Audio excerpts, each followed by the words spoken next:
What's up, fam? Thank you again for tuning in to Real Talk 101 Against the channel. Now, I just had to come through with this one here, and I want to show you the video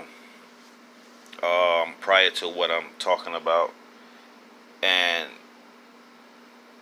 we got Miss Jackson Lee, Congresswoman, in the spotlight again. Now, this is who we're looking at as our black leaders, those who are in positions of power. And it kind of bugged me out to hear her making moves and putting this effort into this type of stuff. Climate change to save the earth. Number one, matter of fact, I'm going to talk about this, but here's the video. Senate Democrats introduced a new agenda this week called Thrive. Like the Green New Deal, it tackles similar climate change-related issues, things like creating green jobs and environmental racism. Green New Deal, unlike the Thrive agenda, also incorporates the economic hit from the coronavirus pandemic. To talk more about that and some of the other things that are happening across the country right now, we have Texas Congresswoman Sheila Jackson Lee joining us from Houston. Congresswoman, good to have you. It's a pleasure to be with you. Thank you.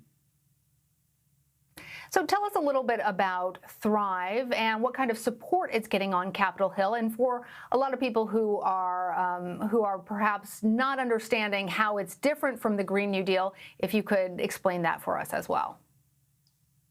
Well, Thrive is healing. Thrive is reinvestment and it's reformation, and it's broadly based around realizing that America is aging. Frankly, our Earth is aging. And it speaks to not only the issues of climate and the recognition of climate change, but we talk about new jobs in many different ways. For example, manufacturing, clean technology manufacturing. It may not be relevant to energy or relevant to a green climate, but it is creating the kind of manufacturing jobs that protects the earth and provides the right kind of investment. It recognizes that the hardest hit populations are Black and Brown indigenous populations as it relates to unemployment and lack of jobs, and also COVID-19. And in particular, it addresses squarely the impact that has been felt in those communities in terms of loss of jobs, lack of access to healthcare. So it speaks to making sure that we have the kind of broad-based healthcare that is accessible to all people.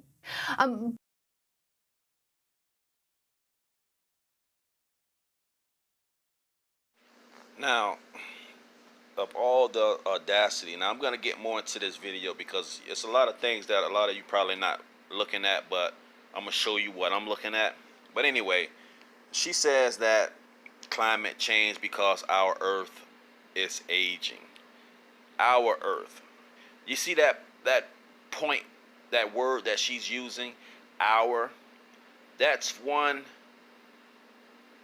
code point that she's indicating who team she's on. Our Earth. Now, first of all, the Earth will be here as it has been here since God knows how long. Civilizations have died out and the Earth is still here. When we all die, the Earth will still be here, Miss Sheila Jackson. So how could you help the Earth by whatever you're trying to do, this climate change thing or whatever? This is what you're looking to do. Meanwhile, none of them are trying to pass laws to help poor people, to help, you see what I'm saying, to help with the police situation.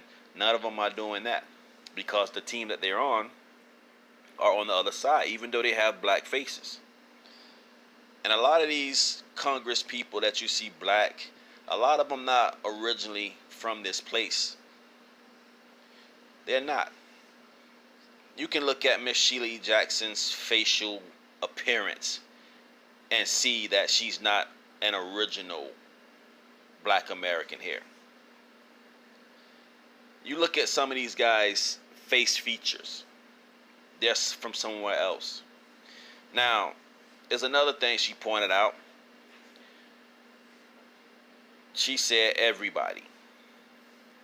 And we already know what everybody means when it comes to a black person in power talking about doing something, which pretty much excludes us out.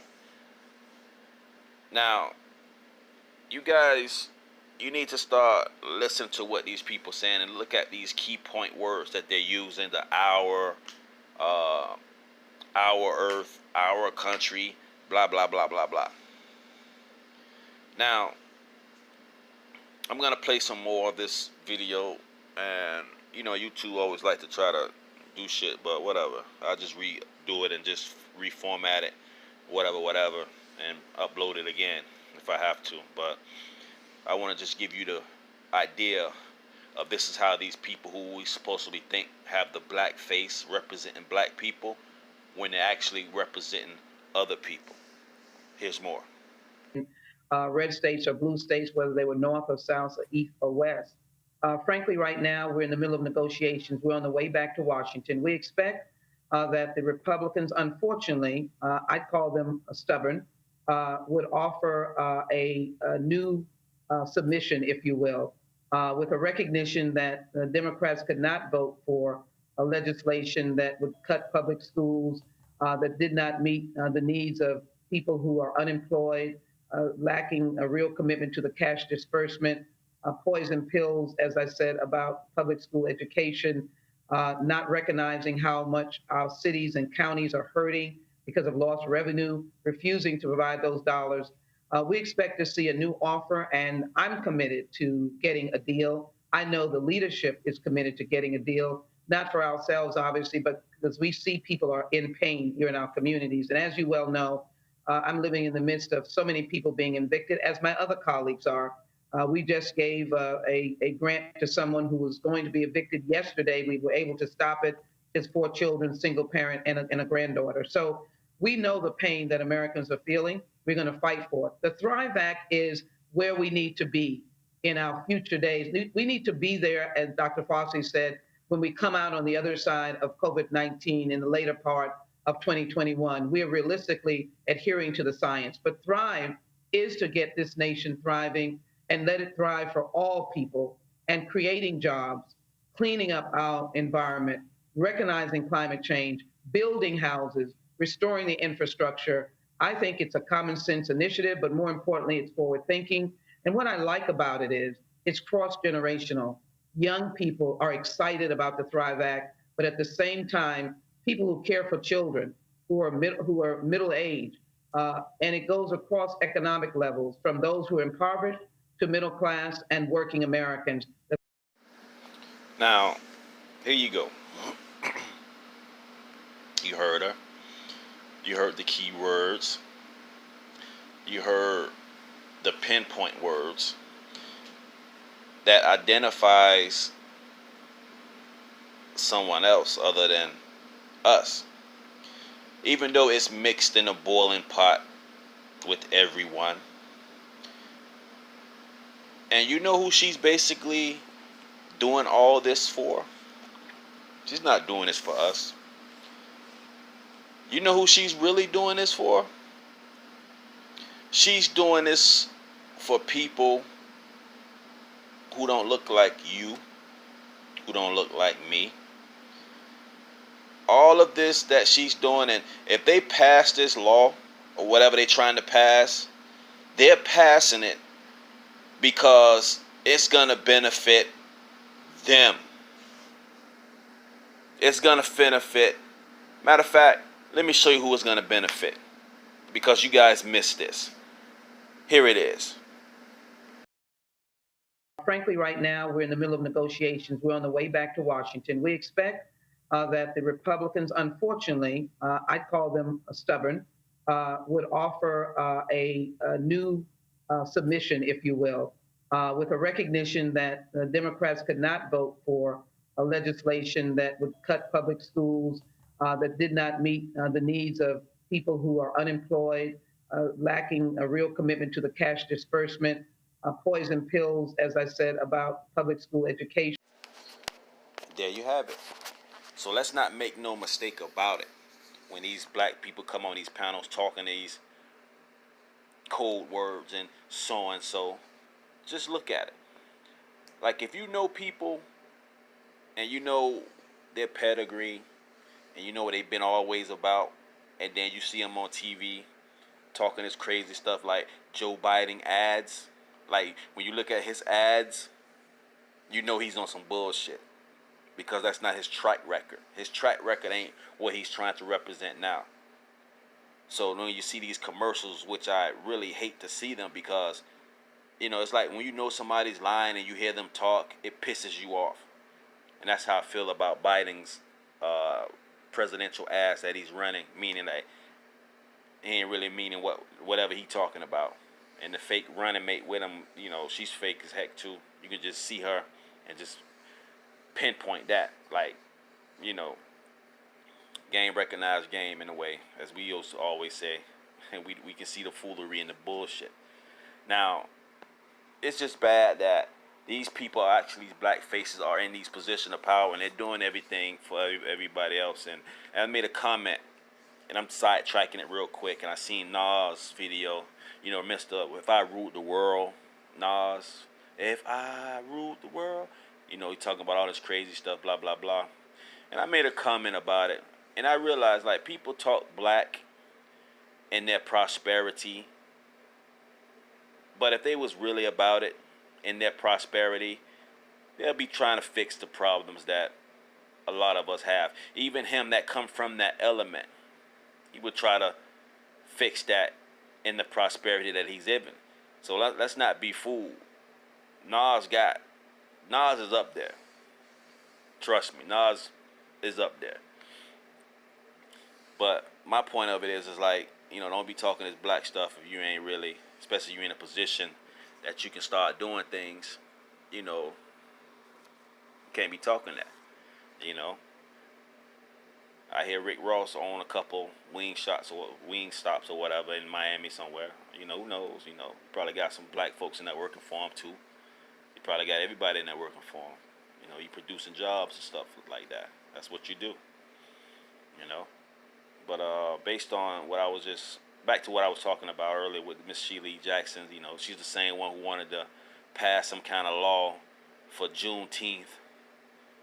Like, okay, you putting all this up, but you can't do what we really need you to do, represent for us and certain things. But this is why I say you have to listen to what these people say, and you can hear their bullshit, and you can see who they're pinpointing and who they want to do stuff for. And like I showed you the video, there it is. That's who she's looking to achieve this for. So in other words, if they pass this Thrive law, believe it or not, the reason why they pass it is because who is going to benefit.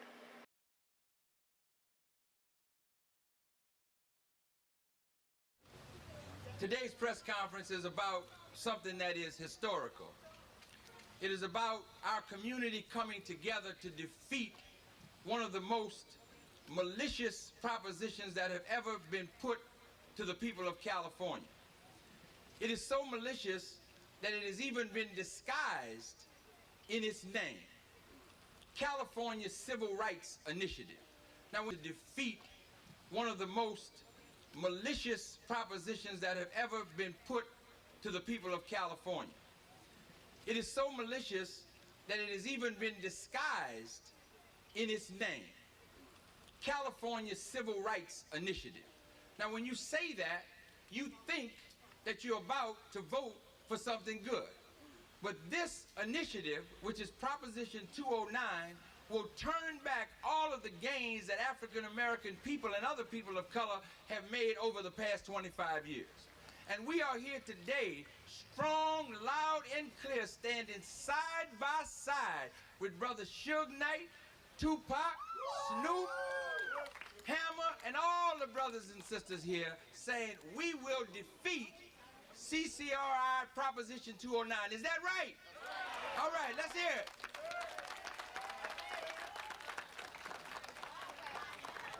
People say, why do you need affirmative action? We say simply because there is discrimination. You can't eliminate affirmative action if you still have discrimination. In a country where the skinheads are populated, in a country where the legislature in Washington is eliminating the welfare reforms, do not call for the kinds of basic necessities that people need to survive. We're living in a society today where the media and others, all they do is pick us out one by one and attack us and try to separate us. We're saying here today, no more.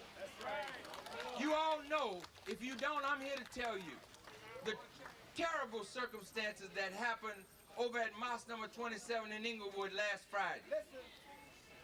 We have an obligation to stand, and we will tomorrow at a press conference in Inglewood. And we invite all of you out there to do that. Yes, but today, what we're standing for, we're standing here today to thank you for coming together and to serve notice that we are going to put on the fundraiser of the century at the Shrine Auditorium next month on September the 27th.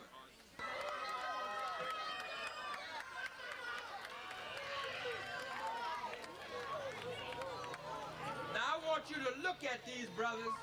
I want you to look at these brothers because something very special is happening here today. Made an issue over rap music, but they haven't made an issue over the entrepreneurship and these brothers' dogged determination to rise up in a record industry that is controlled by others and to make a multi-million-dollar company work and work in the interests of African American people. We are going to come together and we are going to defeat CCRI. I want you to join me in putting your hands together for a man that I call my friend. And I don't call a lot of people my friend. But he deserves our support. He deserves our admiration because he is a man that in the final analysis put his money where his mouth is. A lot of people say, well, my goodness. This is Real Talk 101. Holla.